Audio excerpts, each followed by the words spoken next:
Hey, you wanna learn? Stop it, Yoinglish. So you're wondering what I'm doing here, right? So it's a massage chair actually. It's giving me body massage from my toes to my neck. So it's really beneficial in general. In in earlier days, people used to think that it's so expensive, it's luxurious, but it's not. It's actually beneficial to your health, especially when it's giving to foot massage. Those people who are diabetic, actually it's really beneficial for them because it increases blood circulation, and it gives that instant relaxation. So when you are about to sleep, if you do that for 15 minutes or 20 minutes, you'll fall in sleep. Actually people do here. Actually they do. What does it do actually? It has roller inside, it has airbags, so it rolls back.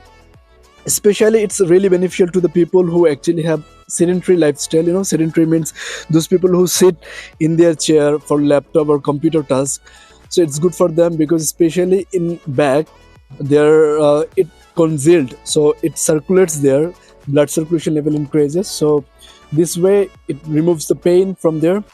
And the most important thing, it gives you relaxation.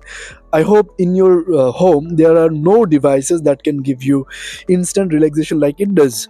So it's really great. And it's nice to have one chair. It looks really classy chair. I always do massage because I need relaxation. And the most important thing, if you are okay, if you're fit enough to lead a healthy life, then you can enjoy your money, you can enjoy your expensive things. So first you got to be fit and healthy to enjoy your money, then do exercise, have massage, it will do for you. It's really nice, from both sides shoulder. And see, can you show me how it reclining back? uh, the oscillation is great. So this was my blog for massage chair. So I'll be back with another one. Please make sure to be with me. Bye.